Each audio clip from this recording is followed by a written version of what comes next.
பரிசுத்த நாமத்திற்கு ஸ்தோத்திரம் உண்டாவதாக. நாம் அனைவரும் தலையை தாழ்த்தி ஜெபிப்போமாக. கர்த்தாவே ஸ்தோத்திரம் அப்பா. ஆண்டவரே உமக்கு ஸ்தோத்திரம். கர்த்தாவே, இந்த 2026 வருடத்தில் முதல் செவ்வாய்க்கிழமை இந்த கூடுகையை நீங்கள் நடத்தி தருகிறதற்காய் உமக்கு ஸ்தோத்திரம் ஆண்டவரே. இந்த கூடுகையை நடத்தி தருகிறதற்காய் உமக்கு ஸ்தோத்திரம் ஆண்டவரே. இங்கே வந்திருக்கிற ஆண்டவரே, இங்கே கூடியிருக்கிற அனைவர் உள்ளங்களையும் காண்கிறவர் நீர். அனைவரையும் ஆசீர்வதித்து உம்முடைய தயவு, உம்முடைய இரக்கம், உம்முடைய பாதுகாப்பு கிடைக்க கிருபை செய்யுங்கப்பா. இந்த கூடுகையை ஆசீர்வதிமாக நடத்துகிறதற்காய் உமக்கு ஸ்தோத்திரம் ஆண்டவரே. கர்த்தாவே, இங்கே பேசுகிறது நான் அல்ல ஆண்டவரே, நீங்கள் தான் பேசுகிறீர்கள். இங்கே தேவையான வார்த்தைகளை நீங்கள் பேசுங்க ஆண்டவரே. ஆமீன். கர்த்தருக்கு ஸ்தோத்திரம், கர்த்தருக்கு ஸ்தோத்திரம், கர்த்தருக்கு ஸ்தோத்திரம். நாம் இன்றைக்கு செய்தி நீதிமொழிகள் 15வது அதிகாரம் 30வது வசனம். கண்களின் ஒளி இருதயத்தை பூரிப்பாக்கும், நற்செய்தி எலும்புகளை புஷ்டியாக்கும். இந்த வருடம் முதல் மாதத்தில் முதல் செவ்வாய்க்கிழமை கர்த்தர் நமக்கு தந்திருக்கிற வசனம் நற்செய்தி எலும்புகளை புஷ்டியாக்கும். 1 கொரிந்தியர் 9வது அதிகாரம் 9வது அதிகாரம் 16வது வசனம். சுவிசேஷத்தை நான் பிரசங்கித்து வந்தும் மேன்மை பாராட்ட எனக்கு இடமில்லை, அது என்மேல் விழுந்த கடமையாயிருக்கிறது.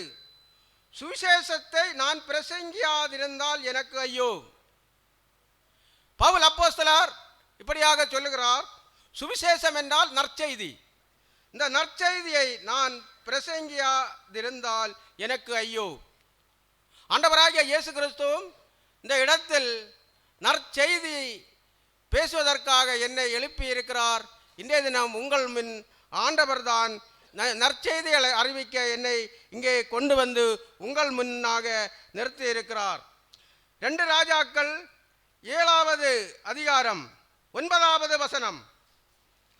பின்பு அவர்கள் ஒருவரை ஒருவர் நோக்கி, நாம் செய்கிறது நியாயமல்ல, இந்நாள் நற்செய்தி அறிவிக்கும் நாள். நாம் மௌனமாயிருந்து பொழுது விடிய மட்டும் காத்திருந்தால் குற்றம் நம்மேல் சுமரும். இப்போதும் நாம் போய் ராஜாவின் அரண்மனையாருக்கு இதை அறிவிப்போம் வாருங்கள் என்றார்கள். இங்கே 2 ராஜாக்கள் 7வது அதிகாரம் 9வது வசனத்தை நாம் வாசிக்கும் போது இங்கே குஷ்டரோகிகளை பார்க்கிறோம். 4 குஷ்டரோகிகள் அங்கே வாழ்ந்து கொண்டிருக்கிறதை பார்க்கிறோம். அவர்கள் நற்செய்தி அறிவிக்கிறதையும் நான் பார்க்கிறோம்.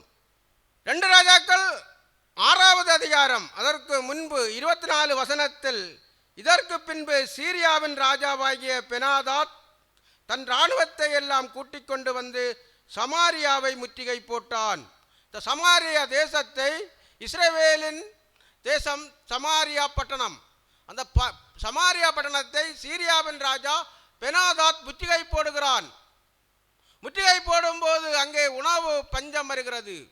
சமாரியா பட்டணத்திலே உணவு பஞ்சம் வருகிறது. ஒரு கழுதைத்தலை 80 காசுக்கும், புறாக்களுக்கு போடுகிற கார்படி பயறு 5 வெள்ளிக்காசுக்கும் அங்கே விற்பனையாகிறது. மனிதர்களை சாப்பிடுகிறார்கள். மனிதர்களை சாப்பிடுகிறதை 6வது அதிகாரம் 29வது வசனம். அப்படியே என் மகனை ஆக்கி தின்றோம்.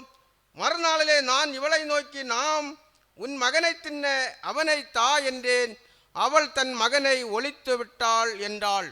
ஒருவருடைய பிள்ளைகளை இன்னொருவர் மனிதர்கள் அப்படி பிள்ளைகளை மாறி மாறி சாப்பிடுகிறதை பார்க்கிறோம். அவ்வளவு உணவு பஞ்சமாக சமாரியா பட்டணத்திலே அங்கே மக்கள் உணவுக்காக பஞ்சத்திலே வாழ்ந்து கொண்டிருக்கிறதையும் நாம் பார்க்கிறோம். அப்பொழுதுதான் 7வது அதிகாரம் 1வது வசனத்திலே, அப்பொழுது எலிசா, கர்த்தருடைய வார்த்தையை கேளுங்கள், நாளை இந்நேரத்தில் சமாரியாவின் வாசலிலே 1 மரக்கால் கோதுமை மா 1 சேக்கலுக்கும் 2 மரக்கால் வார்கோதுமை ஒரு சேக்கருக்கும் விற்கப்படும் என்று கர்த்தர் சொல்லுகிறார் என்றான். கர்த்தரின் தீர்க்கதரிசி எலிசா அங்கே சொல்கிறார், நாளை இந்த நேரத்தில் 1 மரக்கால் மாக்கோதுமை ஒரு சேக்கலுக்கும் 2 மரக்கால் வார் கோதுமை ஒரு சேக்கலுக்கும் விற்கப்படும் என்று எலிசா தீர்க்கதரிசி சொல்கிறான். இங்கே உணவு பஞ்சமாக இருக்கிறது, மக்களுக்கு உணவில்லை. சீரிய ராஜா சமாரியா பட்டணத்தை முற்றுகை போட்டிருக்கிறார். ஜனங்கள் வெளியே போகவும் முடியாது, வெளியே இருந்து யாரும் உள்ளே வரவும் முடியாது. விவசாயம் செய்ய வேண்டும் என்றால் வெளியே போகணும், உணவுப் பொருட்கள் வாங்க வேண்டும் என்றால் வெளியே போகணும். இவர்களுக்கு யாரும் உணவில்லாமல் இந்த பட்டணத்தில் பஞ்சத்தில் வாழ்ந்து கொண்டு இருக்கிறார்கள். அப்போதுதான் இங்கே 9வது வசனத்தில், பின்பு அவர்கள் ஒருவரை ஒருவர் நோக்கி, நாம் செய்கிறது நியாயமல்ல, இந்நாள் நற்செய்தி அறிவிக்கும் நாள். நாம் மௌனமாயிருந்து பொழுது விடியும் மட்டும் காத்திருந்தால் குற்றம் நம்மேல் சுமரும். இப்போதும் நாம் போய் ராஜாவின் அரண்மனையாருக்கு இதை அறிவிப்போம் வாருங்கள் என்றார்கள். அவர்களுக்கு இங்கே குஷ்டரோகிகளை பார்க்கிறோம். 4 குஷ்டரோகிகள் சமாரியா பட்டணத்தின் வெளியே வாழ்ந்து கொண்டிருக்கிறார்கள். இந்த குஷ்டரோகிகளுக்கு சமாரியா பட்டணத்தில் உள்ளவர்கள் உணவு கொடுக்க மாட்டார்கள். அவர்களுக்கு உணவில்லை. அவர்கள் சொல்கிறார்கள், நாம் இங்கே இருந்தாலும் செத்து போவோம். சமாரியா பட்டணத்தில் இருக்கிறவர்கள் நமக்கு உணவு தரமாட்டார்கள். நாம் இங்கே இருந்து செத்து போவதை விட நாம் சீரியர்களின் பாளையத்திற்கு போவோம். அங்கே அவர்கள் உணவு தந்தால் பிழைக்கலாம், இல்லை என்றால் நாம் அங்கே செத்து போகலாம் என்று அவர்கள் ஒரு முடிவெடுக்கிறார்கள். இந்த 4 குஷ்டரோகிகளும் சேர்ந்து இந்த அதிகாரத்தை நீங்கள் படித்து பார்க்கும்போது தெரியும், ஒரு முடிவெடுக்கிறார்கள்.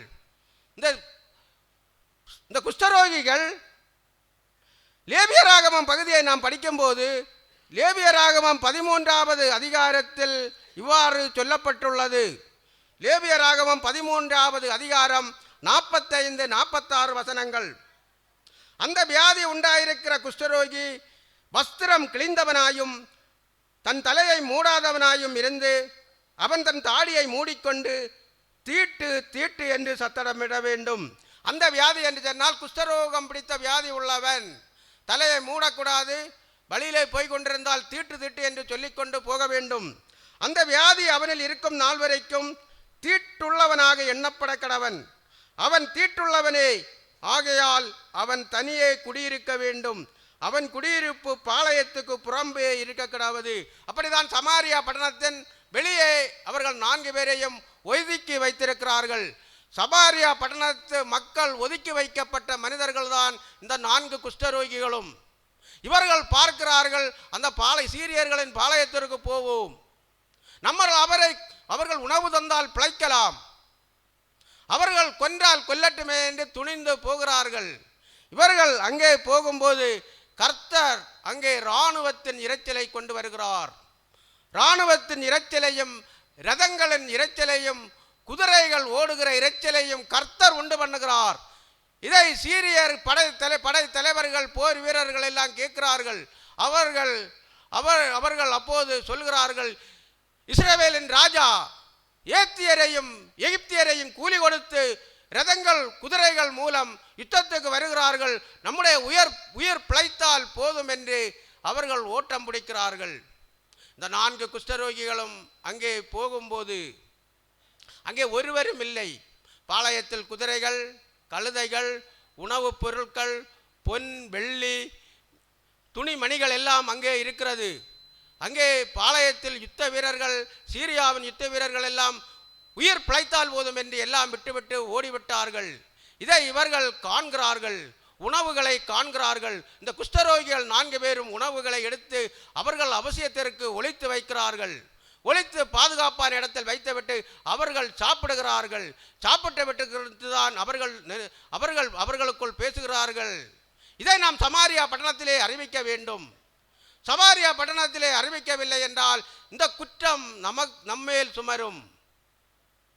கர்த்தர் யாரை கொண்டு நன்மை செய்யலாம்? அங்கே இருக்கிற பஞ்சத்தை போக்குவதற்கு கர்த்தர் அங்கே குஷ்டரோகிகளை அங்கே உருவாக்குகிறார். குஷ்டரோகிகள் மூலம் அங்கே உணவு பஞ்சத்தை தீர்த்து வைக்கிறார். யாத்ராகமம் 14வது அதிகாரம் 14வது வசனம் இவ்வாறு சொல்லுகிறது. யாத்ராகமம் 14வது அதிகாரம் 14வது வசனம். கர்த்தர் உங்களுக்காக யுத்தம் பண்ணுவார், நீங்கள் சும்மா இருப்பீர்கள் என்றார். அதே மாதிரி இந்த குஷ்டரோகிகளுக்கு வேண்டி அவர்களுக்கு உணவு கிடைக்கவும், சமாரியா பட்டணத்து மக்களுக்கு உணவு கிடைக்கவும், எலிசா தீர்க்கதரிசி சொன்ன வார்த்தை நிறைவேறவும் கர்த்தர் அங்கே யுத்தம் பண்ணுகிறதை நாம் பார்க்கிறோம். சகாரியா 4வது அதிகாரம் 6வது வசனம். பலத்தினாலும் அல்ல, பராக்கிரமத்தினாலும் அல்ல, என்னுடைய ஆவியினாலே ஆகும் என்று சேனைகளின் கர்த்தர் சொல்லுகிறார். செருபாபேலுக்கு கர்த்தர் சொல்லுகிறார், பலத்தினாலும் அல்ல, பராக்கிரமத்தினாலும் அல்ல, என்னுடைய ஆவியினாலே ஆகும் என்று சேனைகளின் கர்த்தர் சொல்லுகிறார். கர்த்தரால் ஆகாதது எதுவுமே இல்லை, கர்த்தரால் ஆகாதது எதுவும் இல்லை. 2 சாமுவேல் 5வது அதிகாரம் 24வது வசனம். முசுக்கட்டை செடிகளின் நுனியிலே செல்லுகிற இரைச்சலை நீ கேட்கும் போது சீக்கிரமாய் எழும்பிப்போ, அப்பொழுது பெலிஸ்தரின் பாளையத்தை முறியடிக்க கர்த்தர் உனக்கு முன்பாக புறப்பட்டிருப்பார் என்றார். 2 சாமுவேல் 5வது அதிகாரம் 24வது வசனத்திலே தாவீது, இங்கே ஒரு சம்பவம் நடைபெறுகிறது. தாவீது யூதயா தேசத்திலே அரசனாகிறான். அதன் பிறகு இஸ்ரவேல் மொத்த தேசத்துக்கு அரசனாகிறான். அரசனாகிறதும் உடனடியாக பெலிஸ்தர்கள் இவனிடம் யுத்தத்துக்கு வருகிறார்கள். பெலிஸ்தர்கள் யுத்தத்தின் வரும்போது இவன் நினைக்கிறான், இப்போதுதானே இந்த ஒருங்கிணைந்த தேசத்துக்கு நான் ராஜாவாகினேன், இப்படி எனக்கு இந்த பெலிஸ்தர்கள் யுத்தத்துக்கு வருகிறார்களே. பெலிஸ்தர்கள் உயரங்கூடினவர்கள், அரக்கர்கள், அவனால் சமாளிக்க முடியவில்லை. அவன் அப்போது கர்த்தரோடு நின்று ஜெபித்துக் கொண்டிருக்கிறார். அப்போது கர்த்தர் சொல்லுகிறார், முசுக்கட்டை செடிகளின் நுனியிலே செல்லுகிற இரைச்சலை நீ கேட்கும் போது, முசுக்கட்டை மரங்களின் கீழே தாவீது நிற்கிறான். அந்த மரத்தின் நுனியிலே இரைச்சல் கேட்கும். அந்த இரைச்சல் கேட்கும் போது சீக்கிரமாய் எழும்பிப்போ, அப்பொழுது பெலிஸ்தரின் பாளையத்தை முறியடிக்க கர்த்தர் உனக்கு முன்பாக புறப்பட்டிருப்பார் என்றார். கர்த்தர் புறப்படுகிறார் தாவீதுக்கு வேண்டி. இங்கே சமாரியா பட்டணத்தின் பஞ்சத்தை போக்க அங்கே குஷ்டரோகிகளை உபயோகப்படுத்துகிறார். எல்லாராலையும் வெறுக்கப்பட்ட மனிதன், எல்லாராலையும் வெறுக்கப்பட்டவர்கள் குஷ்டரோகிகள். குஷ்டரோகிகளுக்கு உணவு கொடுக்க மாட்டார்கள். ஆனால் அந்த குஷ்டரோகிக்குள்ளில் உள்ளில் நல்ல மனசு வருகிறது. நல்ல செய்தியை நாம் அறிவிக்க வேண்டும், நல்ல செய்தியை நாம் அறிவிக்க வேண்டும். இதை அவர்களும் சாப்பிட வேண்டும். அவர்கள் பஞ்சத்தில் இருக்கிறார்கள், நாம் இதை அறிவிக்கவில்லை என்று சொன்னால் குற்றம் நம்மேல் சுவரும் என்று அவர்கள் அங்கே சமாரியா பட்டணத்திலே அங்கே காவல்காரர்களிடம் போய் சொல்லுகிறார்கள். 1 கொரிந்தியர் 1வது அதிகாரம் 27வது வசனம். 1 கொரிந்தியர் 1வது அதிகாரம் 27வது வசனம். ஞானிகளை வெட்கப்படுத்தும்படி தேவன் உலகத்தில் பைத்தியமானவைகளை தெரிந்து கொண்டார், பலமுள்ளவைகளை வெட்கப்படுத்தும்படி தேவன் உலகத்தின் பலவீனமானவைகளை தெரிந்து கொண்டார். இந்த பலவீனமானவர்களை கொண்டுதான் சமாரியா தேசத்தின் பஞ்சத்தை தீர்க்கிறார். எலிசா தீர்க்கதரிசி சொல்கிறார், நாளை இந்நேரத்தில் ஒரு மரக்கால் கோதுமை மாவு 1 சேக்கலுக்கும், நாளை இந்நேரத்தில் 2 மரக்கால் வார்கோதுமை மாவு 1 சேக்கலுக்கு விற்கப்படும் என்று சொன்னதை இந்த 4 குஷ்டரோகிகள் மூலம் தேவன் அங்கே நிறைவேற்றுகிறதை நாம் பார்க்கிறோம். அன்பானவர்களே, 2 ராஜாக்கள் 7வது அதிகாரம் 17-18 வசனம். ராஜா தனக்கு கைலாகு கொடுக்கிற அந்த பிரதானியை ஒலிமுக வாசலில் விசாரிப்பாயிருக்க கட்டளையிட்டிருந்தான். ஒலிமுக வாசலிலே ஜனங்கள் அவனை நெருக்கி மிதித்ததினாலே ராஜா தேவனுடைய மனுஷனிடத்தில் வந்தபோது சொல்லியிருந்தபடியே அவன் செத்துப்போனான். 2 மரக்கால் வார்கோதுமை 1 சேக்கலுக்கும், 1 மரக்கால் கோதுமை மா 1 சேக்கலுக்கும் நாளை இந்நேரத்தில் சமாரியாவில் ஒலி முக வாசலில் விற்கும் என்று தேவனுடைய மனுஷன் ராஜாவோடு சொன்னதின்படியே நடந்தது. தேவனுடைய மனுஷன் எலிசா சொல்கிறான், 1 மரக்கால் கோதுமை மாவு 1 சேக்கலுக்கும், 2 மரக்கால் வார்கோதுமை மாவு 1 சேக்கலுக்கும் விற்கப்படும் என்று தேவனுடைய மனுஷன் சொல்லும் போது அங்கே கைலாகு கொடுக்கிற அந்த பிரதானிகளின் அவன் ஒலிமுக வாசலில் இருப்பார்கள். அவன் சொல்லுகிறான், வானத்தில் மதகுகளை திறந்தாலும் இது நடக்குமா? வேதத்தை நீங்கள் இந்த அதிகாரத்தை வாசித்து பாருங்கள். வானத்தில் மதகுகளை திறந்தாலும் இது நடக்குமா என்று இவன் தேவனுடைய வார்த்தைக்கு விரோதமாக பழித்து பேசுகிறவனாக நாம் பார்க்கிறோம். ஆனால் அவன் கண் காண்டது, ஆனால் அவன் அதை சாப்பிட முடியவில்லை. அன்பானவர்களே, தேவனுடைய வார்த்தைக்கு கீழ்ப்படிந்து வாழ்வோம். தேவனுடைய வார்த்தையை நாம் விசுவாசிப்போம். தேவனுடைய வார்த்தையை விசுவாசிக்காதவர்களுக்கு இந்த பிரதானிக்கு இந்த கைலாகு கொடுக்கிற அந்த பிரதானியை போலதான் ஆகும். தேவனுடைய வார்த்தையை விசுவாசிக்க வேண்டும். தேவனை நம்ப வேண்டும். யாரை கொண்டு தேவன் பயன்படுத்துவாரோ அவரை கொண்டு பயன்படுத்துவார். என்னை இப்போ இந்த பகுதியில் சுவிசேஷம் செல்வதற்கு கர்த்தர் என்னை நடத்துகிறார். இது என்னுடைய சுய விருப்பம் கிடையாது. நான் இங்கே பேசுவது கிடையாது. இது ஆண்டவராகிய இயேசு கிறிஸ்து ஆவியால் என்னை நிரப்பி என்னோடு இருந்து அவர் பேசுகிறது. இதை நம்புங்கள். இயேசுதான் தெய்வம். இயேசுவை நம்புங்கள், வேதத்தை நம்புங்கள், வேதத்தின்படி வாழுங்கள். இந்த வேத வசனம் எல்லாம் உண்மை என்று நீங்கள் நம்புங்கள்.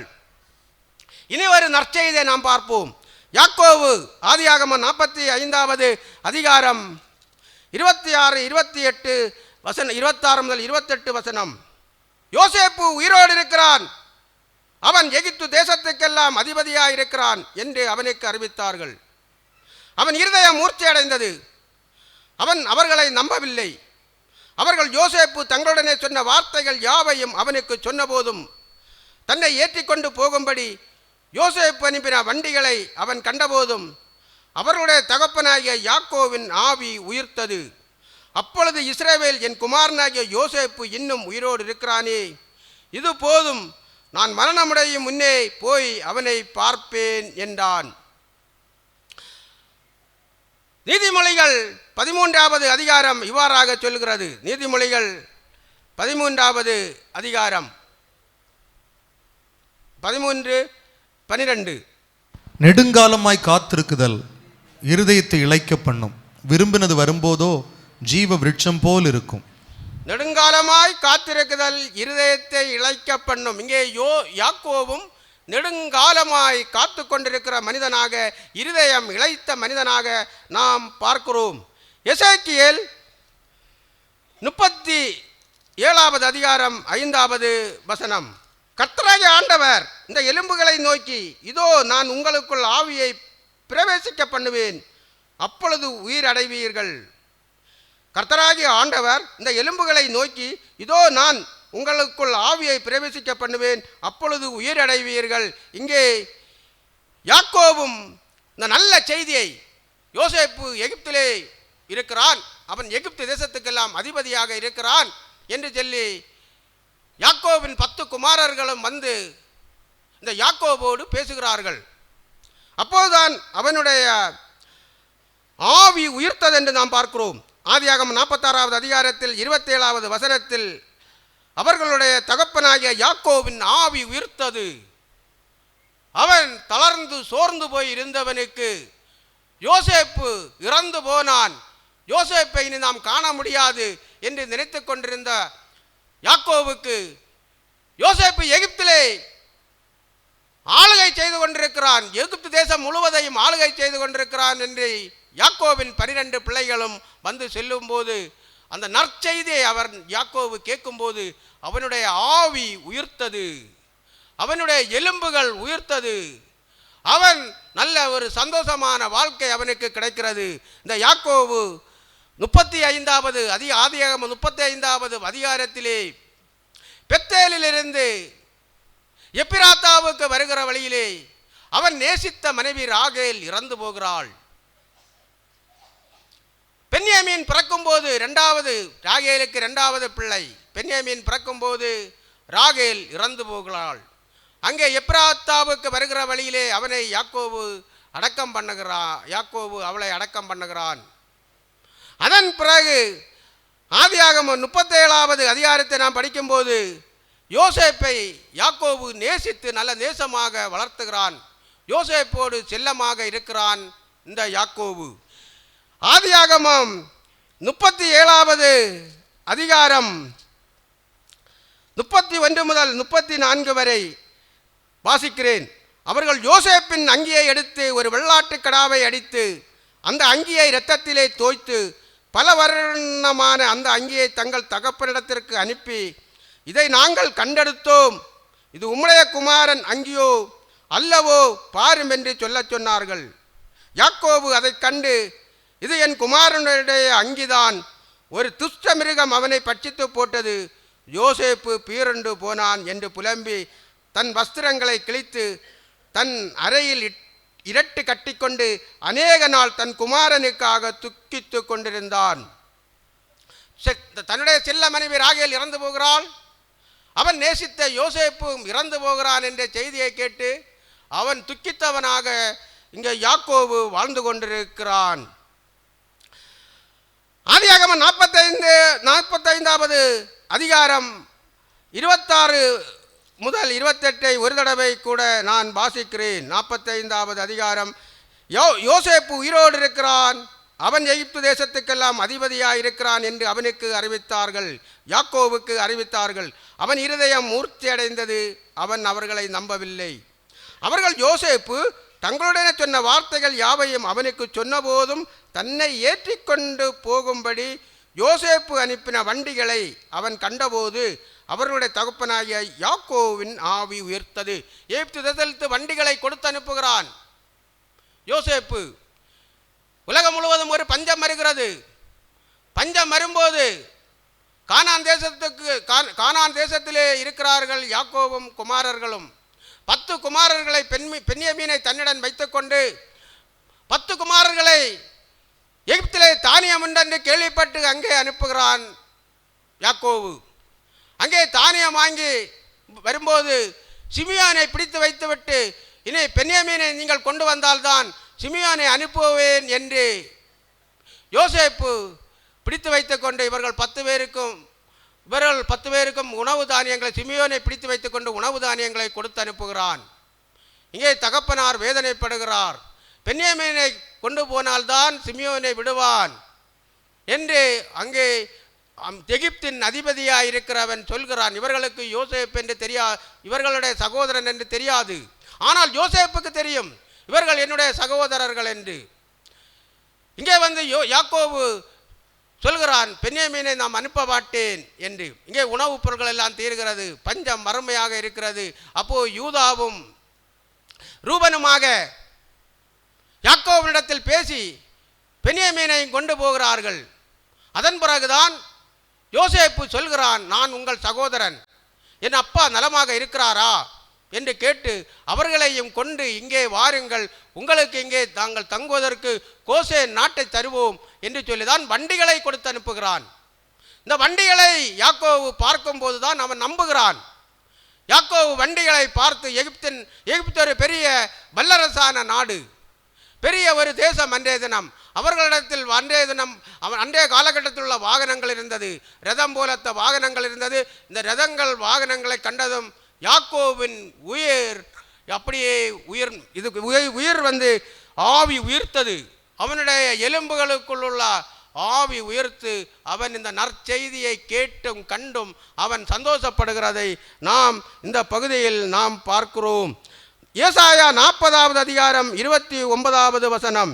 ஏசாயா 40வது அதிகாரம் 29வது வசனம். சோர்ந்து போகிறவனுக்கு அவர் பலன் கொடுத்து சத்துவம் இல்லாதவனுக்கு சத்துவத்தை பெருக பண்ணுகிறார். ஆதியாகமம் 47வது அதிகாரத்திலே பார்க்கும்போது யாக்கோபு கானான் தேசத்திலே 130 வருடம் வாழ்கிறான். எகிப்து தேசத்திலே 17 வருடம் வாழ்ந்து 147 வயதில் பூரணமாக வயதுள்ளவனாகி மரித்து போகிறான். அவனுக்காக 40 நாள் சுகந்த வர்க்கம் இடுகிறார்கள். இராணுவ அதிகாரிகளை எல்லாம் கொண்டு 30 நாள் துக்கம் கொண்டாடி கானான் தேசத்திலே மம்ரோவின் குகையில் ஆபிரகாமும் சாராலும் ஈசாக்கும் ரெபேக்காலும் அடக்கம் பண்ணின இடத்திலே அவனையும் அடக்கம் பண்ணுகிறார்கள். அவனுடைய ஆவி உயர்த்து நல்ல ஒரு செய்தியை அவன் கேட்டு அவன் சந்தோஷமாக வயது முதிர்ந்த நிலைமையில் இறந்து போகிறதை நாம் பார்க்கிறோம். இனி நாம் பார்க்க போகிற ஒரு நற்செய்தி ரூத்தின் புஸ்தகத்தில் உள்ள நற்செய்தி. ரூத்து புஸ்தகம் 4 அதிகாரங்களை கொண்டது, 85 வசனங்களை கொண்டது. நல்ல ஒரு வரலாற்று புஸ்தகம் இது. வரலாற்று புஸ்தகம். ரூத்து 1வது அதிகாரம் 6வது வசனம். கர்த்தர் தம்முடைய இனங்களை சந்தித்து அவர்களுக்கு ஆகாரம் அருளினார் என்று அவள் மோவாப் தேசத்திலே கேள்விப்பட்டு தன் மருமக்களோடு கூட மோவாப் தேசத்திலிருந்து திரும்பி வரும்படி எழுந்து. நகோமிக்கு ஒரு நற்செய்தி கிடைக்கிறது. பெத்லகேமிலே அறுவடை நடக்கிறது, அங்கே நமக்கு உணவு கிடைக்கிறது என்று ஒரு நற்செய்தி இங்கே நாம் பார்க்கிறோம். 1வது அதிகாரம் 1வது வசனம், நியாயாதிபதிகள் நியாயம் விசாரித்து வரும் நாட்களில் தேசத்திலே பஞ்சம் உண்டாயிற்று. நியாயாதிபதிகள் நியாயம் விசாரித்து வரும் நாட்களிலே தேசத்திலே பஞ்சம் உண்டாயிற்று. இஸ்ரவேல் ஜனங்களை எகிப்தின் அடிமைத்தனத்திலிருந்து மீட்டு மோசே மூலம் மோவாப் பகுதி வரை கொண்டு போன போது, அதன் பிறகு ஜோர்தான் நதியிலிருந்து அந்த இடத்திலிருந்து யோசுவா மூலம் கானான் தேசத்துக்கு கொண்டு போய் யுத்தம் பண்ணி அந்த இடங்களை பிடித்து இஸ்ரவேல் கோத்திரத்தாருக்கு பங்கிட்டு கொடுத்து, அதன் பிறகு யோசுவா இறந்து போன பிறகு நியாயாதிபதிகளின் ஆட்சி காலம் வருகிறது. நியாயாதிபதிகள் 2வது அதிகாரம் 2:18. நியாயாதிபதிகள் 2வது அதிகாரம் 2:18. கர்த்தர் அவர்களுக்கு நியாயாதிபதிகளை எழும்ப பண்ணுகிற போது கர்த்தர் நியாயாதிபதிகளோடு கூட இருந்து அந்த நியாயாதிபதியின் நாட்களிலெல்லாம் அவர்கள் சத்துருக்களின் கைக்கு அவர்களை நீங்களாக்கி ரட்சித்து வருவார். கர்த்தர் யோசுவாவுக்கு அப்புறம் நியாயாதிபதிகளை எழும்ப பண்ணுவார். நியாயாதிபதிகளின் கூட இருந்து கர்த்தர் தான் ஆட்சி செய்வார். அவர் கர்த்தருக்கு கீழ்ப்படிந்திருக்கும் போது நியாயாதிபதிகளை எழுப்புவார். கர்த்தரை விட்டு விலகி தூரம் போகும்போது, பாவம் செய்யும் போது, விக்கிரகங்களை வணங்கும் போது, கர்த்தருடைய வார்த்தைக்கு கீழ்ப்படியாமல் வாழும்போது அவர்களுக்கு அங்கே பஞ்சம் வரும், அங்கே தீமைகள் நடக்கும், பக்கத்து ராஜாக்கள் மூலம் தீமைகள் நடக்கும், அங்கே பஞ்சம் வரும், ஏதாவது ஒரு கஷ்டத்தை கர்த்தர் அங்கே கொண்டு வந்து போடுவார். அப்படி உள்ள காலகட்டம்தான் இந்த ரூத் அதிகாரத்தில் 1வது அதிகாரம் 1வது வசனம். நியாயாதிபதிகள் நியாயம் விசாரித்து வரும் நாட்களில் தேசத்திலே பஞ்சம் உண்டாயிற்று. அப்பொழுது யூதாவில் உள்ள பெத்லகேம் ஊரானாகிய ஒரு மனுஷன் தன் மனைவியோடும் 2 குமாரரோடும் கூட மோவாப் தேசத்தில் போய் சஞ்சரித்தான். அந்த மனுஷனுடைய பேர் எலிமெலேக்கு, அவன் மனைவியின் பேர் நகோமி. அவனுடைய 2 குமாரரில் ஒருவன் பேர் மக்லோன், மற்றொருவன் பேர் கிலியோன். யூதாவிலுள்ள பெத்லகேம் ஊராராகிய எப்ரத்தியாராகிய அவர்கள் மோவாப் தேசத்திற்கு போய் அங்கே இருந்து விட்டார்கள். ரூத் 1வது அதிகாரம் 16வது வசனம். இவர்கள் மோவாப் தேசத்துக்கு, இங்கே பெத்லகேமிலே பஞ்சம் என்று மோவாப் தேசத்துக்கு போகிறார்கள். மோவாப் தேசத்துக்கு போக வேண்டிய தேவை இல்லை, அது ஒரு தேவனால் சபிக்கப்பட்ட தேசம் மோவாப் தேசம். இந்த எலிமெலேக்குக்கு அங்கே போய் சுகமாக அங்கே இன்பமாக வாழ வேண்டும் என்றுள்ள ஒரு ஆசையினால் மனைவியையும் 2 பிள்ளைகளை மக்லோனையும் கிலியோனையும் கொண்டு மோவாப் தேசத்துக்கு அங்கே போகிறான். ரூத் 1வது அதிகாரம் 16வது வசனம். அதற்கு ரூத், நான் உம்மை பின்பற்றாமல் உம்மை விட்டு திரும்பி போவதை குறித்து என்னோட பேச வேண்டாம். நீர் போகும் இடத்திற்கு நானும் வருவேன், நீர் தங்கும் இடத்திலே நானும் தங்குவேன். உம்முடைய ஜனம் என்னுடைய ஜனம், உம்முடைய தேவன் என்னுடைய தேவன். ரூத் ஒரு மோவாபிய பெண். ரூத் ஒரு மோவாபிய பெண். மோவாபியர்களை தேவன் வெறுக்கிறார். உபாகமம் 23வது அதிகாரம்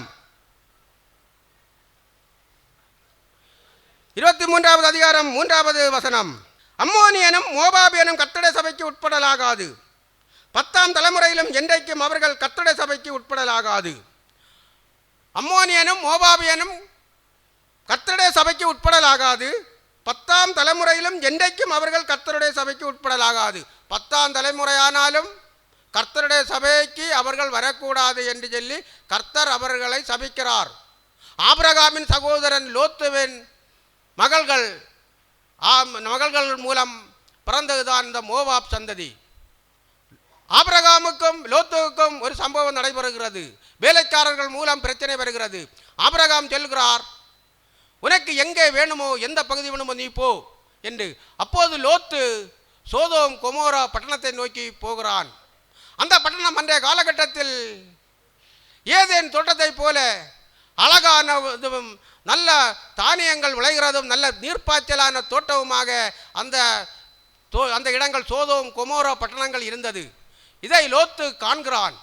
இந்த பச்சை பசேல் என்று காண்கிற தேசத்தை, இந்த செழிப்பான தேசத்தை பார்த்து லோத்து அங்கே மனைவியும் 2 பிள்ளைகளோடும் போய் அங்கே தங்கி அவனுடைய மனைவி உப்பு தூணாகிறதையும் லோத்தும் 2 பிள்ளைகளும் பயந்து இனி இந்த மக்கள் வாழ்கிற இடத்தில் வாழ வேண்டாம் என்று சொல்லி ஒரு குகையிலே மலை பிரதேசத்தில் போய் வாழ்கிறார்கள். அங்கே அவர்களுக்கு அந்த பிள்ளைகளுக்கும் தகப்பனுக்குமாக பிறந்த பிள்ளைகள் தான் மோவாபியரும் அம்மோனியரும். அப்போது அந்த மோபாபியரையும் அம்மோனியரையும் கர்த்தர் சபிக்கிறார். உபாகமம் 23வது அதிகாரம் 3வது வசனத்தில் இவ்வாறு கர்த்தர் சொல்லுகிறார், அம்மோனியனும் மோவாபியனும் கர்த்தருடைய சபைக்கு உட்படலாகாது, 10ஆம் தலைமுறையிலும் என்றைக்கும் அவர்கள் கர்த்தருடைய சபைக்கு உட்படலாகாது என்று கர்த்தர் அங்கே சபிக்கிறார். அப்படிப்பட்ட சபிக்கப்பட்ட ஒரு தேசத்தில் வாழ்ந்தவள் தான் இந்த ரூத்து. இந்த ரூத் அப்படி சபிக்கப்பட்ட ஒரு பகுதியிலே வாழ்ந்து கொண்டிருக்கிறதை நாம் காண்கிறோம். ஆனால் இந்த ரூத்து மோவாப் தேசத்தை விடுகிறாள். மோவாப் வேண்டாம், எனக்கு பெத்லேகம் போதும் என்று சொல்லி, இஸ்ரவேலின் தேவன் போதும் என்று சொல்லி இஸ்ரவேலின் தேவனை பற்றி கொண்டு நகோமியோடு பெத்லேகமுக்கு வருகிறதை நாம் பார்க்கிறோம். 2 ராஜாக்கள் 2வது அதிகாரத்தை நாம் பார்க்கும்போது எலியா என்றுள்ள ஒரு தீர்க்கதரிசி தேவனால் எடுத்துக்கொள்ளப்படுகிற நாள் வருகிறது. எலியா தீர்க்கதரிசி, வல்லமை உள்ள தீர்க்கதரிசி, தேவனால் எடுத்துக்கொள்ளப்படுகிற நாள் வருகிறது. இதை எலிசா அறிகிறார். இதை எலிசா அறிந்து கில்காலிலுக்கு எலிசா போகிறான். அப்போது நீ இங்கே இரு, நான் போகிறேன் என்று எலியா சொல்லும் போது, நீங்கள் 2 ராஜாக்கள் 2வது அதிகாரத்தை எடுத்து வாசித்து பார்க்கும்போது உங்களுக்கு இது தெரியும். நான் உங்களோடு தான் வருவேன் என்று சொல்லுகிறான். பெத்தேலுக்கு போகிறான் எலியா, எலிசாவும் போகிறான். அங்கே இருந்து எரிகோவுக்கு போகிறான் எலியா, எலிசாவும் எலியாவோடு போகிறான். அங்கே இருந்து யோர்டானுக்கு போய் எலியாவினுடைய சால்வை எடுத்து கிழித்து தண்ணியை அடித்து தண்ணியை பிரிய வைத்து கட்டாந்தரை நடந்தது போல போகிறார்கள். அங்கே போய் எலிசா கேட்கிறான், உங்களுடைய வரம் எனக்கு இரட்டிப்பாக கிடைக்க வேண்டும், ஆவியின் வரம் இரட்டிப்பாக கிடைக்க வேண்டும் என்று எலிசா தீர்க்கதரிசி இந்த எலியாவோடு கேட்கிறான். என்னை ரதத்திலிருந்து எடுத்துக்கொள்ள போகும்போது நீ என்னை கண்டால் அந்த வரம் கிடைக்கும் என்று பெற்றுக்கொள் என்று எலிசாவோடு செல்லுகிறான். எலிசா இரட்டிப்பான ஆசீர்வாதங்களையும் பெற்றுக்கொள்கிறான். எலிசா இரட்டிப்பான ஆசீர்வாதங்களையும் பெற்றுக்கொள்கிறான். அதே மாதிரி தான் இங்கே ரூத்து நகோமியை பற்றி கொண்டு போகிறாள். மோவாவை விடுகிறாள், பெத்லேகமுக்கு போகிறாள். மோவாப் தேவனை அறியாத தேசம், விக்கிரகங்களை வணங்கி கொண்டிருக்கிற தேசம், பாவத்தில் வாழ்ந்த தேசம். ரூத் பாவத்தை விட்டு விலகி நகோமியோடு பெத்லேகமுக்கு வருகிறார். உங்களிடத்தில் நான் கேட்கிறேன், 2 வாழ்க்கை இருக்கிறது. உங்களுக்கு மோவாப் வேண்டுமா, உங்களுக்கு பெத்லேகம் வேண்டுமா? நீங்கள் சொல்லுங்கள், கை உயர்த்தி சொல்லுங்களேன். உங்களுக்கு மோவாப் வாழ்க்கை வேண்டுமா, பெத்லேகம் வாழ்க்கை வேண்டுமா என்று சொல்லுங்களேன். சத்தமா சொல்லுங்க, இன்னும் சத்தமா சொல்லுங்க. இவ்வளவு தர சத்தமா சொல்லுங்க. சுய விருப்பமாக வாழ்வது இன்பமான வாழ்க்கை, நிரந்தரமான நாசமான வாழ்க்கை. மோவாப் வாழ்க்கை என்றால் சுயமாக வாழ்வது. சுயமாக வாழ்வது என்று சொன்னால் மதுபானம் குடித்து வாழ்வது, பாவம் செய்து வாழ்வது, சினிமா பார்ப்பது. நீங்கள் பெத்லேகம் வாழ்க்கை வேண்டும் என்றால் சினிமா பார்க்கக்கூடாது, பிறரை குறை சொல்லக்கூடாது, பிறரை பரிகாசம் பண்ணக்கூடாது. அதுதான் பெத்லேகம் வாழ்க்கை. அங்கே மோபாபியருடைய வாழ்க்கை பாவ வாழ்க்கையாக இருந்தது, விக்கிரகங்களை வணங்கின வாழ்க்கையாக இருந்தது. தேவனுக்கு பிரியமாக வாழாமல் வாழ்ந்து கொண்டிருந்தார்கள். இந்த எலிமெலேக்கும் மக்லேனும் கிளியேனும், எலிமெலேக்கு பஞ்சம் வந்தபோது அங்கே போகக்கூடாது, தன் சொந்த தேசத்திலே வாழ்ந்திருக்க வேண்டும். அங்கே வாழ்ந்தவர்கள் யாரும் அங்கே மோவாப்புக்கு போகவில்லை. இவர்கள் அங்கே போகிறார்கள். எலிமெலேக்கு இறந்து போகிறான். அதன் பிறகு 2 மகன்கள் மக்லோன் கிளியோன் ரூத்தையும் ஓர்வாளையும் திருமணம் செய்து கொள்கிறார்கள். மக்லோனும் இறந்து போகிறான், கிளியோனும் இறந்து போகிறான். நகோமி தனியாக நிற்கிறாள்.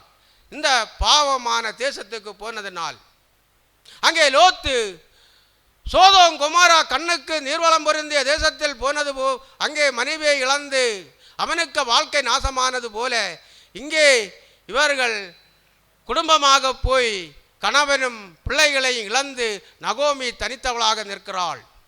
நகோமி நல்ல ஒரு பெண். அன்றைய காலகட்டத்தில் புருஷன் சொல்கிறதை மனைவி கேட்க வேண்டும். பெண்களுக்கு எந்த உரிமையும் கிடையாது. ஆனால் இந்த எலிமெலேக்கும் 2 பிள்ளைகளும் இறந்து போய் இந்த நகோமி தனி ஆளாக அங்கே நிற்கிறதை நாம் இந்த பகுதிகளை நாம் வாசிக்கும்போது நமக்கு தெரிகிறது. தேவனுடைய சித்தத்தை விட்டு நாம் விலகினால், தேவனுடைய சித்தத்தை விட்டு விலகினால் நமக்கு நிம்மதி கிடைக்காது.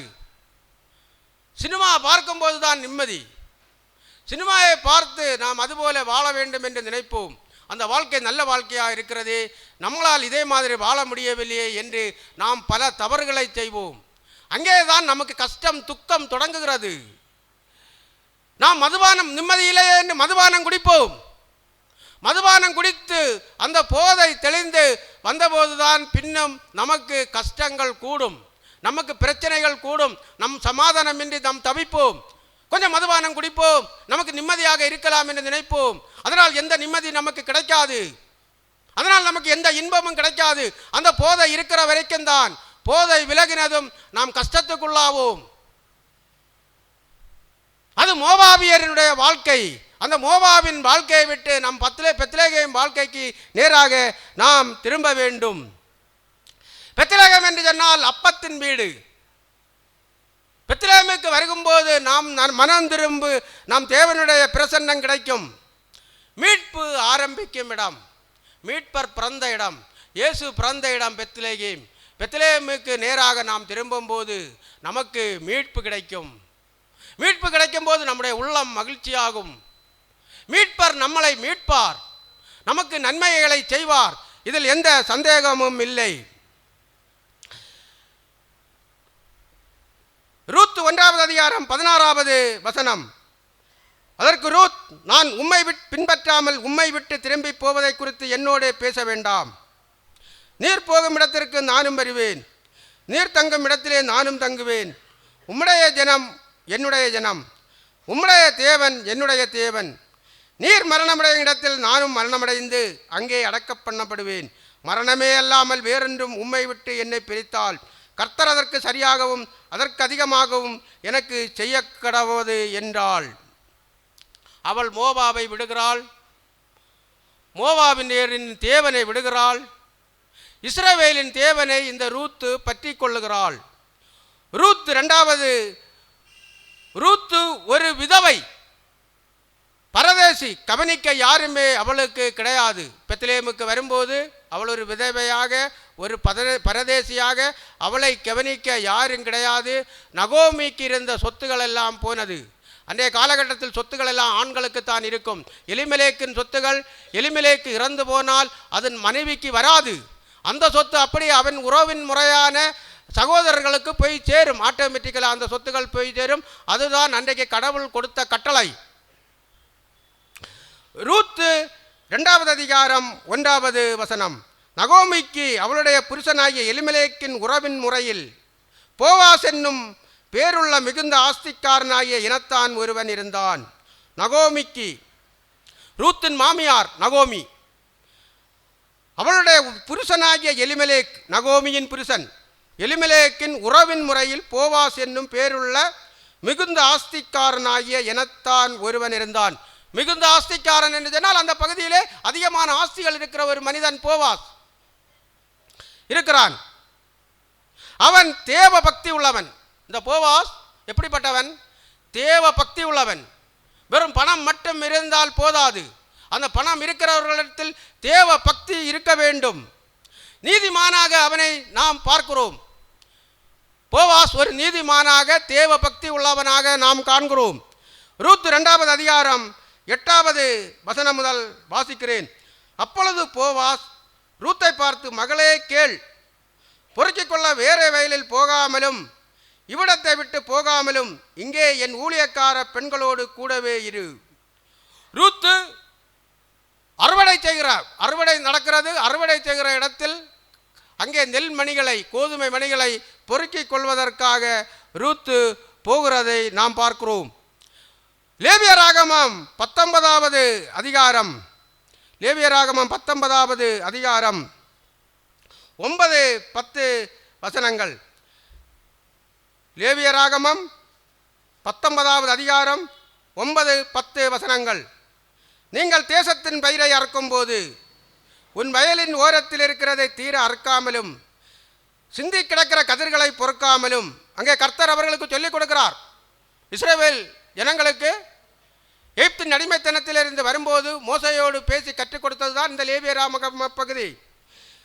நீங்கள் தேசத்தின் பயிரை அறுக்கும்போது உன் வயலின் ஓரத்தில் இருக்கிறதை தீர அறுக்காமலும், சிந்தி கிடக்கிற கதிர்களை பொறுக்காமலும், உன் திராட்சை தோட்டத்திலே பின் அறுப்பை அறுக்காமலும், அதிலே சிந்தி கிடக்கிற பழங்களை பொறுக்காமலும், அவைகளை எளியவனுக்கும் பரதேசிக்கும் விட்டுவிடுவாயாக. நான் உங்கள் தேவனாகிய கர்த்தர். அங்கே வயல் அறுக்கும்போது சிந்தி கிடக்கிறதை அந்த உரிமையாளர் பொறுக்கக்கூடாது. அது பரதேசிகள், ஏழைகள் அதை பொறுக்க வேண்டும். இதை ரூத்துக்கு நகோமி சொல்லிக் கொடுத்தது மூலம் ரூத் அங்கே அவன் போவாசுடைய வயலிலே அங்கே நெல்மணிகளை பொறுக்க போகிறதை நாம் காண்கிறோம். ரூத் 2வது அதிகாரம் 8வது வசனம். அப்பொழுது போவாஸ் ரூத்தை பார்த்து, மகளே கேள், பொறுக்கிக் கொள்ள வேறே வயலில் போகாமலும் இவ்விடத்தை விட்டு போகாமலும் இங்கே என் ஊழியக்கார பெண்களோடு கூடவே இரு. எவ்வளவு ஒரு நல்ல தேவ பக்தி உள்ளவர் இந்த போவாஸ், ஒரு நீதிமானாக காண்கிறோம். இந்த வசனத்தை நாம் படிக்கும்போது போவாஸ் ரூத்தை பார்த்து, மகளே கேள், பொறுக்கிக் கொள்ள வேறே வயலில் போகாமலும் இவ்விடத்தை விட்டு போகாமலும் இங்கே என் ஊழியக்கார பெண்களோடு கூடவே இரு. அனாதையாக வந்தவள், பரதேசியாக வந்தவள், புருஷனை இழந்து வந்தவளுக்கு இந்த போவாஸ் அறிந்து இப்படி அவளுக்கு நல்ல ஆறுதலான வார்த்தையை கொடுக்கிற ஒரு மனிதனாக போவாசை பார்க்கிறோம். அவர்கள் அறுப்பறுக்கும் வயலை நீ பார்த்து அவர்கள் பிறகே போ. அவர்கள் அறுப்பறுக்கிற வயலை பார்த்து அவர்கள் பிறகே போ. ஒருவரும் உன்னை தொடாதபடிக்கு வேலைக்காரருக்கு கட்டளையிட்டிருக்கிறேன். ஒருவரும் உன்னை தொடாதபடிக்கு வேலைக்காரருக்கு கட்டளையிட்டிருக்கிறேன். உனக்கு தாகம் எடுத்தால் தண்ணீர் குடங்கள் அண்டைக்கு போய் வேலைக்காரர் கொண்டு வருகிறதிலே குடிக்கலாம் என்றார். உனக்கு தாகம் வந்தால் வேலைக்காரர்கள் மொண்டு தண்ணீர் வைத்திருக்கிறார்கள், அதிலே போய் குடித்து உன் தாகத்தை தீர்த்து கொள்ளலாம் என்று ஆறுதலான வார்த்தையை பேசுகிறான். அப்பொழுது அவள் தரையிலே முகங்குப்புற விழுந்து வணங்கி, நான் அந்நிய தேசத்தாளா இருக்க நீர் என்னை விசாரிக்கும்படி எனக்கு எதனாலே உம்முடைய கண்களில் தயை கிடைத்தது என்றாள். ஆனால் அந்த ரூத் ஒரு நல்ல குணசாலியான பெண், தரையிலே விழுந்து குனிந்து போவாசை வணங்குகிற பெண்ணாக நாம் பார்க்கிறோம். அதற்கு போவாஸ் பிரதியுத்தரமாக, உன் புருஷன் மரணமடைந்த பின்பு நீ உன் மாமியாருக்காக செய்ததும், நீ உன் தகப்பனையும் உன் தாயையும் உன் ஜென்ம தேசத்தையும் விட்டு முன்னே நீ அறியாத இனங்களிடத்தில் வந்ததும் எல்லாம் எனக்கு விவரமாய் தெரிவிக்கப்பட்டது. உன் செய்கைக்கு தக்க பலனை கர்த்தர் உனக்கு கட்டளை இடுவாராக. உன் செய்கைக்கு தக்க பலனை கர்த்தர் உனக்கு கட்டளை இடுவாராக. இஸ்ரவேலின் தேவனாகிய கர்த்தருடைய சட்டைகளின் கீழே அடைக்கலமாய் வந்த உனக்கு அவராலே நிறைவான பலன் கிடைப்பதாக என்றான். இஸ்ரவேலின் தேவனாகிய கர்த்தருடைய சட்டைகளின் கீழே அடைக்கலமாய் வந்த உனக்கு அவராலே நிறைவான பலன் கிடைப்பதாக என்றான். நாம் யாரா இருந்தாலும் நாம் மோவாபை விட்டு பெத்லகேமுக்கு வந்து நாம் அவருடைய அடைக்கலத்திலே, இயேசுவின் அடைக்கலத்திலே வரும்போது நமக்கு நிறைவான பலன் கிடைக்கும். பெத்லகேம் என்று சொன்னால் இந்த வேதம். அன்பானவர்களே, பாவ வாழ்க்கையை விட்டு மனம் திரும்ப வேண்டும். ரூத்து பாவத்தை விட்டு மனம் திரும்பி, மோவாபை விட்டு மனம் திரும்பி பெத்லகேமுக்கு வருகிறாள். ஒன்றும் அறியாத ஊர், நகோமியோ வயதான நகோமியோட வருகிறாள். நாம் அதை பார்க்கிறோம். கர்த்தர் வரும் மனிதனுக்கு வாழ்க்கையை இன்னி ஒரு மனிதன் மூலம்தான் அந்த நன்மையை கொடுப்பார். அப்படிதான் இங்கே போவாசின் வயலில் இவள் கோதுமை மணி பொறுக்க வேண்டிய இவளுக்கு அந்த சூழ்நிலை ஏற்படுகிறது. இவள் அப்படியே கர்த்தர் இவளை அந்த போவாசின் வயலிலே கொண்டு போகிறார். கர்த்தர் தான் ஒவ்வொரு மனிதனுக்கும் ஒவ்வொரு வாழ்க்கையை கொடுக்கிறது. கர்த்தர் தான் ஒவ்வொரு மனிதனுக்கும் ஒவ்வொரு வாழ்க்கையை கொடுக்கிறதை இந்த பகுதியில் நாம் பார்க்கிறோம். ரூத்துக்கு போவாஸ் மூலம் நன்மை கிடைக்கிறது. ரூத்திற்கு இந்த வேத பகுதியை படிக்கும்போது ஒரு விதவையாக, பரதேசியாக, யாருக்கு துணையும் இல்லாமல் வந்த ஒரு ரூத்துக்கு போவாஸ் மூலம் ஆறுதலான செய்தி கிடைக்கிறது. அங்கே அவளுக்கு வாழ்க்கையும் தொடங்குகிறது. அவன் மூலம் வாழ்க்கை கிடைக்கிறது நாம் பார்க்கிறோம். ஒரு மனிதனுக்கு செல்வம் இருந்தாலும் தெய்வ பயம் வேண்டும். தெய்வ பயம் தலைமுறைகளை ஆசீர்வதிக்கும். தெய்வ பயம் வேண்டும். செல்வம் எவ்வளவுதான் இருக்கட்டும், தெய்வ பயம் இல்லை என்று சொன்னால் தலைமுறைகள் ஆசீர்வதிக்காது. தலைமுறைகள் ஆசீர்வதிக்க வேண்டும் என்றால் தெய்வ பயம் வேண்டும். இந்த போவாஸ் தெய்வ பயம் உள்ளவனாக வாழ்கிறதை நாம் பார்க்கிறோம். ரூத் 2வது அதிகாரம் 4வது வசனம். அப்பொழுது போவாஸ் பெத்லகேமிலிருந்து வந்து அறுக்கிறவர்களை பார்த்து, கர்த்தர் உங்களோடு இருப்பாராக என்றான். அதற்கு அவர்கள், கர்த்தர் உம்மை ஆசீர்வதிப்பாராக என்றார்கள். போவாஸ் அந்த அறுப்பறுக்கிற வேலையாட்களை பார்த்து அவர்களோடும் நல்ல ஆசீர்வாதமான வார்த்தையை பேசுகிற ஒரு மனிதனாக நாம் காண்கிறோம். கர்த்தர் உங்களோடு இருப்பாராக. அதற்கு வேலையாட்கள் எல்லாம், கர்த்தர் உம்மை ஆசீர்வதிப்பாராக என்று வேலையாட்களும் அவனை ஆசீர்வதிக்கிறார்கள். கர்த்தரிடத்தில் ஆசீர்வதிக்கிறார்கள். நீதிமொழிகள் 1வது அதிகாரம் 7வது வசனம். நீதிமொழிகள் 1வது அதிகாரம் 7வது வசனம். கர்த்தருக்கு பயப்படுதலே ஞானத்தின் ஆரம்பம். நாம் கர்த்தருக்கு பயப்படும்பால் நமக்கு கர்த்தர் ஞானம் தருவார்.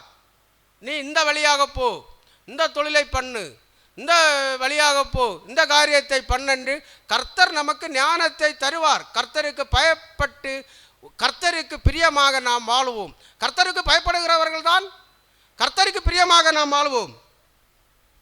ரூத்து 4வது அதிகாரம் 9, 10 வசனங்கள். அப்பொழுது போவாஸ் மூப்பரையும் சகல ஜனங்களையும் நோக்கி, எலிமெலேக்குக்கு இருந்த எல்லாவற்றையும், கிலியோனுக்கும் மக்லோனுக்கும் இருந்த எல்லாவற்றையும் நகோமியின் கையிலே வாங்கிக் கொண்டேன் என்பதற்கு இன்றைய தினம் நீங்கள் சாட்சி. இதுவுமல்லாமல் மரித்தவனுடைய சகோதரருக்குள்ளும் ஊராருக்குள்ளும் அவனுடைய பேர் அற்று போகாமல் மரித்தவனுடைய சுதந்திரத்திலே அவன் பேரை நிலைநிறுத்த நான் மக்லோனின் மனைவியாயிருந்த மோவாபிய ஸ்திரீயான ரூத்தை எனக்கு மனைவியாகி கொண்டேன். அதற்கும் இன்றைய தினம் நீங்கள் சாட்சி. மக்லோனின் மனைவியை மூப்பர்கள் முன்பு அவர்களுடைய எல்லாத்தையும் மீட்டெடுத்து ரூத்தை திருமணம் செய்து கொள்ளுகிறவனாக நாம் பார்க்கிறோம். போவாஸ் குணத்திலேயும் ஆவிக்குரிய வாழ்க்கையிலேயும் அவன் உண்மையாக உயர்வடைகிறான். அவனுக்கு ஒரு மனிதனுக்கு உண்மையான உயர்வு வருகிறது. தேவ பயத்திலிருந்து உயர்வு வருகிறது. தேவனுக்கு பயந்து வாழ்கிறவர்களுக்குத்தான் உண்மையான உயர்வு கிடைக்கும். உண்மையான உயர்வு வருகிறது தேவனுக்கு பயந்தவன். இந்த போவாஸ் தேவனுக்கு பயந்தவனாக, ரூத்துக்கு ஒரு அடைக்கலம் கொடுக்கிறவனாக, ரூத்தை திருமணமாகி ஒரு மனைவியாக ஏற்றுக்கொள்ளுகிறதை நாம் பார்க்கிறோம். ரூத்து மோவாவை விட்டு, பாவத்தை விட்டு ஒரு பெத்லகேமுக்கு வருகிறாள். பாவத்தை விடுகிறாள், பாவ வாழ்க்கையை விடுகிறாள். பாவமான வழிகளில் வணங்கி கொண்டிருந்த தேவர்களை அவள் விட்டு பெத்லகேமின் தேவனை, இஸ்ரவேலின் தேவனை ஏற்றுக்கொண்டு வருகிறாள். இங்கே போவாசின் துணை கிடைக்கிறது. போவாசுக்கு மனைவி ஆகிறதை நாம் பார்க்கிறோம். ரூத்து 4வது அதிகாரம் 13, 14, 15, 16. போவாஸ் ரூத்தை விவாகம் பண்ணினான். அவள் அவனுக்கு மனைவியானாள். அவன் அவனிடத்தில் பிரவேசித்த போது அவள் கற்பந்தரித்து ஒரு ஆண் பிள்ளையை பெற கர்த்தர் அனுக்கிரகம் பண்ணினார். அப்பொழுது ஸ்திரீகள் நகோமியை பார்த்து, சுதந்திரவாளி அற்றுப்போகாதபடிக்கு இன்று உனக்கு தயை செய்த கர்த்தருக்கு ஸ்தோத்திரம். அவன் பேர் இஸ்ரவேலிலே பிரபலமாக கடவது. அவன் உன் ஆத்துமாவுக்கு ஆறுதலை செய்கிறவனும் உன் முதிர் வயதிலே உன்னை ஆதரிக்கிறவனுமாய் இருக்க கடவன். உன்னை சிநேகித்து 7 குமாரரை பார்க்கலும் உனக்கு அருமையாயிருக்கிற உன் மருமகள் அவனை பெற்றாளே என்றார்கள். நகோமி அந்த பிள்ளையை எடுத்து தன் மடியிலே வைத்து அதை வளர்க்கிற தாயானாள். நகோமி ஒரு நல்ல பெண். ஆனால் தான் அவளுக்கு ஒரு பிள்ளையை ரூத்தின் மூலம் ஒரு பிள்ளை கிடைத்து மடியிலே வைத்து வளர்க்க வேண்டிய ஒரு பாக்கியம். அவள் கசப்பான வாழ்க்கை மாறி அவளுக்கு ஒரு இன்பமான வாழ்க்கை அங்கே வருகிறது. இது எதனால்? பாவத்தை விட்டு விலகி மனம் திரும்பி இயேசுவை தேடி வந்தபோதுதான் எல்லாம் இழந்த நிலையிலிருந்தும் இயேசு வாழ்வு கொடுக்கிறார். மீகா 6வது அதிகாரம் 8வது வசனம். மீகா 6:8. மீகா 6வது அதிகாரம் 8வது வசனம். மனுஷனே, நன்மை இன்னதென்று அவர் உனக்கு அறிவித்திருக்கிறார். நியாயம் செய்து இரக்கத்தை சிநேகித்து உன் தேவனுக்கு முன்பாக மனத்தாழ்மையாய் நடப்பதை அல்லாமல் வேற எண்ணத்தை கர்த்தருண்டத்தில் கேட்கிறார். மனுஷனே, நன்மை இன்னதென்று அவர் உனக்கு அறிவித்திருக்கிறார். நியாயம் செய்து இரக்கத்தை சிநேகித்து உன் தேவனுக்கு முன்பாக மனத்தாழ்மையாய் நடப்பதை அல்லாமல் வேற எண்ணத்தை கர்த்தர் உன்னிடத்தில் கேட்கிறார். மனத்தாழ்மையாய் நாம் வாழ வேண்டும். தேவனுக்கு முன்பாக மனத்தாழ்மையாய் நடக்கிறது தான் தேவன் விரும்புகிறார். இங்கே போவாஸ் மனத்தாழ்மையாக வாழ்கிறவனாக நாம் பார்க்கிறோம். வேலையாட்கள் மத்தியிலும் அவன் வேலையாட்களை நல்ல வார்த்தைகள் பேசி மனத்தாழ்மையாக வாழ்கிறதை காண்கிறோம். எல்லாம் இழந்து போன ரூத்திற்கு அங்கே ஆசீர்வாதமான வாழ்க்கை கிடைக்கிறது. ரூத் 4வது அதிகாரம் 21-22 வசனம். சல்மோன் போவாசை பெற்றான், போவாஸ் ஓபேதை பெற்றான், ஓபேத் ஈசாயை பெற்றான், ஈசாய் தாவீதை பெற்றான், போவாஸ் ஓபேதை பெற்றான். போவாஸ் ரூத்துக்கு மகன்தான் ஓபேத். அந்த ஓபேத்தின் மகன்தான் ஈசாய், தாவீது ராஜாவின் தகப்பன் ஈசாய். அந்த ஈசாயின் மகன்தான் தாவீது. இஸ்ரவேல் தேசத்தை ஒருங்கிணைத்த ஒரு மகா சக்கரவர்த்தி தாவீது. அது அந்த தாவீதின் கொள்ளு பாட்டி தான் இந்த ரூத்து. அந்த ரூத்தின் வம்சத்தில், தாவீதின் வம்சத்தில் தான் இயேசு கிறிஸ்து பிறக்கிறார். ரூத்து ஒன்றுமில்லாமல் நிற்கதியாக நின்ற ரூத்து. அவளுக்கு ஒரு ஆசீர்வாதமான வாழ்க்கை கிடைக்கிறது. இந்த குஷ்டரோகிகள் எல்லாராலேயும் புறக்கணிக்கப்பட்டு சமுதாய மக்களால், சமாரியா பட்டணத்தில் உள்ள மக்களால் புறக்கணிக்கப்பட்டு குஷ்டரோகிகளால் தான் அங்கே சமாரியா பட்டணத்திற்கு ஒரு மீட்பு கிடைக்கிறது. இங்கே மோவாப் தேசத்திலிருந்து எல்லாம் இழந்த ஒரு ரூத்தினால்தான் பெத்லகேமுக்கு வந்து அவள் வம்சத்திலிருந்து தான் மீட்பர் பிறக்கிறார், இயேசு பிறக்கிறார். எல்லாம் இழந்து போன யாக்கோவுக்கு யோசேப்பு இருக்கிறான் என்றுள்ள நற்செய்தியும் கிடைக்கிறது. நாம் எதை இழந்தோம் என்று மன பாரத்தத்தோடு நாம் நிற்கிறோமோ, நாம் இஸ்ரவேலின் தேவனை பற்றி கொள்ளும் போது இஸ்ரவேலின் தேவனால் கூடாதது எதுவும் இல்லை. அதை நீங்கள் பாடினார்கள். கூடுமே, எல்லாம் கூடுமே, உம்மால் கூடாதது எதுவும் இல்லையே, தேவனால் கூடாதது எதுவும் இல்லையே, இயேசுவால் கூடாதது எதுவும் இல்லையே, இயேசுவால் கூடாதது எதுவும் இல்லை. அன்பானவர்களே, இந்த நற்செய்தி இந்த வருடத்தின் முதல் மாதத்தில் முதல் செவ்வாய்க்கிழமை நாம் அனைவரும் இயேசுவை பற்றி கொண்டு நம்முடைய வறுமைகள் நீங்க, நம்முடைய தரித்திரங்கள் நீங்க, நம்முடைய பாவங்கள் நீங்க, நாம் சுபீட்சமாய் வாழ, நான் மனரம்பியமாக வாழ இயேசுவை பற்றி கொண்டு நாம் இயேசுவின் இந்த வேதத்தையும் வாசித்து நாம் ஜெபம் பண்ணி வாழ்வோமாக என்று நான் கேட்டுக்கொள்கிறேன். நாம் அனைவரும் சேர்ந்து நாம் எழும்பி நின்று ஜெபிப்போமாக. கர்த்தாவே மக்கு ஸ்தோத்திரம், ஆண்டவரே மக்கு ஸ்தோத்திரம், எங்கள் தேவனே மக்கு ஸ்தோத்திரம். அப்பா, இந்த மாதத்தில் முதல் வருடம் 2026வது வருடத்தில் முதல் மாதம் முதல் செவ்வாய்க்கிழமை இன்று நாங்கள் இந்த கூடுகையை நீங்கள் எங்களுக்காக நடத்தி தந்தீரப்பா, உமக்கு ஸ்தோத்திரம். இந்த வேத வசனங்களையும் என்னோடு இருந்து பேசினதற்காய் உமக்கு ஸ்தோத்திரம். அப்பா, இங்கே வந்திருக்கிற அனைவரும் ஆண்டவரே கிறிஸ்து இயேசுவே உம்மை நம்பி நாங்கள் வந்திருக்கிறோம். அப்பா, அப்பா நீங்கள் பெரியவர். அப்பா, நீங்கள் சமாதானமானவர். ஆண்டவரே, சமாதானத்தை தருகிறவர். நீங்கள் யார் யாருக்கு என்ன பிரச்சனைகளோ அந்த பிரச்சனைகளை எல்லாம் தீர்க்க வல்லமை உள்ளவர். ஆண்டவரே இயேசப்பா, ரூத்து உம்மை நேசித்து உம்மை நம்பி மோவாப் தேசத்தை விட்டு ஆண்டவரே பெத்லகேமுக்கு வந்தபோது அவளுக்கு போவாஸ் மூலம் ஆண்டவரே அவளுக்கு ஒரு மறுவாழ்வு கொடுத்து அவளை ஆசீர்வதித்தீரே. அப்பா, அவளுக்கு ஓபேத் என்ற பிள்ளையை கொடுத்து அதன் வம்சத்திலிருந்து ஆண்டவரே ஆண்டவர் பிறக்க கிருபை செய்தீரே அப்பா. அவளுக்கு ஆசீர்வாதங்களை கொடுத்து உதவினீரே. நாங்கள் இதை பார்த்தோம் அப்பா. ஆண்டவரே, ஊரை விட்டு ஒதுக்கி வைத்த குஷ்டரோகிகள் 4 பேரை நாங்கள் பார்த்தோமே.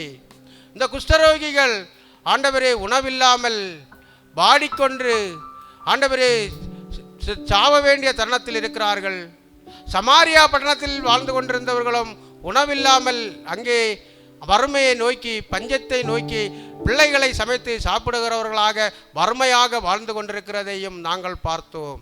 அங்கே இந்த குஷ்டரோகிகள் மூலம் ஆண்டவரே நீர் இரைச்சலையும், நீர் இராணுவத்தின் இரைச்சலையும், குதிரைகளின் இரைச்சலையும், ஆண்டவரே இராணுவ போர் வீரர்களின் ரதங்களின் இரைச்சலையும் கொண்டு வந்து ஆண்டவரே சீரியர்களின் படை வீரர்கள் யுத்த வீரர்கள் எல்லாம் ஓடி போகவும் அவர்களுடைய உணவுகள் எல்லாம் இந்த சமாரியா பட்டண மக்களுக்கு கிடைக்க அவர்களெல்லாம் நல்ல உணவு சாப்பிட ஆண்டவரே நீர் கிருபை செய்தீரே.